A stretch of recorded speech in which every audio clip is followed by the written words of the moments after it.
সবাইকে দীপাবলির শুভেচ্ছা। কেমন আছেন আপনারা?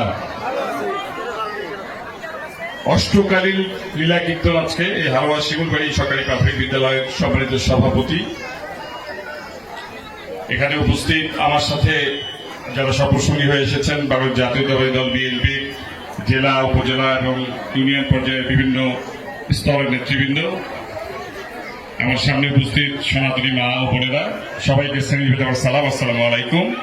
এবং সনাতনী ভাই বোনদের প্রতি রইল আমার আদাব এবং শুভেচ্ছা।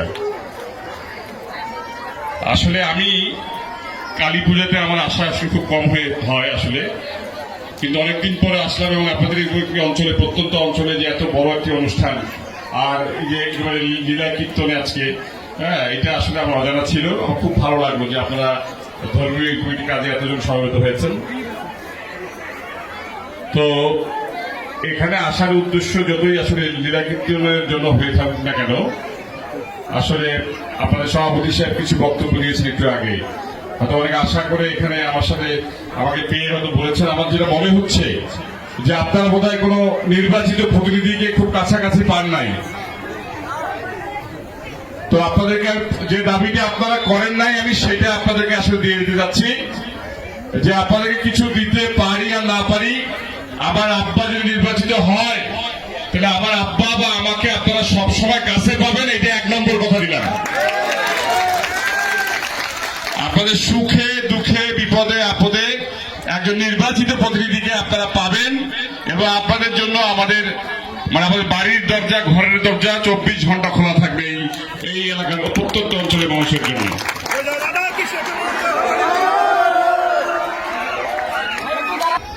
আর একটা কথা হচ্ছে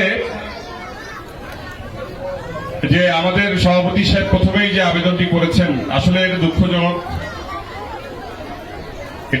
এটা সেরকম কোনো প্রত্যন্ত অঞ্চল নয়, তারপরে এখানে আসার রাস্তাটা নিয়ে যে উনি আসলে আফসোস করছেন। আমি কথা দিচ্ছি, যদি আমার আব্বা সংসদ সদস্য নির্বাচিত হয় তাহলে এই রাস্তাকে যেভাবে সংস্কার করে যতখানি উন্নয়ন কাজ করা সম্ভব সেটা আমি ওনাকে রিকোয়েস্ট করব।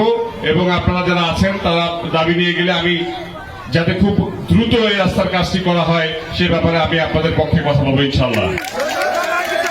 এবং আরেকটা কথাও বলে রাখি, এখন জয় পরাজয় তো মানুষের জীবনে থাকে নাকি?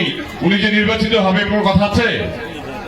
যদি উনি নির্বাচিত নাও হয় তাও আমি আমার ব্যক্তিগতভাবে যতখানি সংস্কার করে দেওয়া যায় আপনাদের চলাচলের উপযোগী করার জন্য আমি সেটাও করে দেবো ইনশাল্লাহ।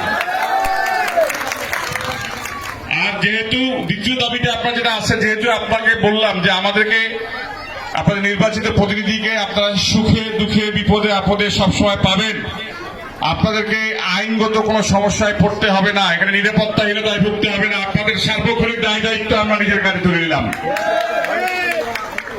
এবং যেহেতু উনি 2টা দাবি করছে আমার কাছে, আমি কিন্তু দুইটা দাবির সাথে সাথে আমি নিজে একটা কথা বলে কিন্তু 3টে দাবি আপনাদের মেনে নিয়েছি। কি নিছি কিনা বলেন? তো আমাদের এই দেশটা যেহেতু 17 বছর ধরে আসলে একটা ভিন্ন খাতে প্রবাহিত হয়েছে, আমরা একটু গণতন্ত্রের ধারায় ফিরতেছি।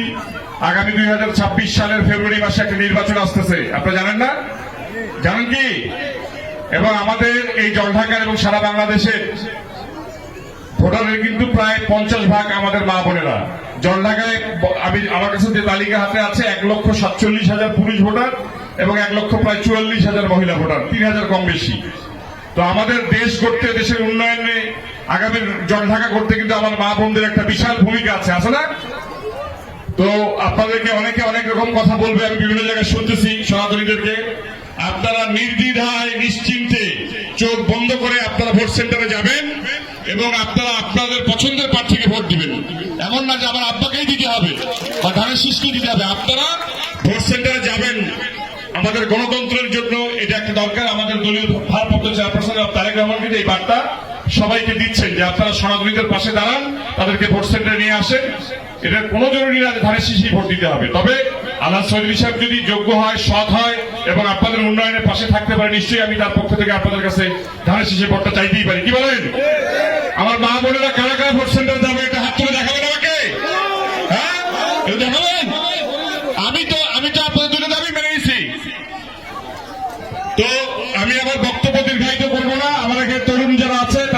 বলতে চাই যে তারুণ্যের প্রথম ভোট, তারুণ্যের প্রথম ভোট আপনার আমার সবার ভোট, তরুণ যুবক বৃদ্ধ সবার ভোট, আগামী বাংলাদেশ গড়তে সবার ভোট, জল ঢাকা বিনির্মাণে সবার ভোট। ধন্যবাদ সবাইকে, ধন্যবাদ আজকে আয়োজক কমিটি যারা আমাকে দাওয়াত দিয়েছেন, সবাইকে আরেকবার শুভেচ্ছা দিবস, শুভ দীপাবলি।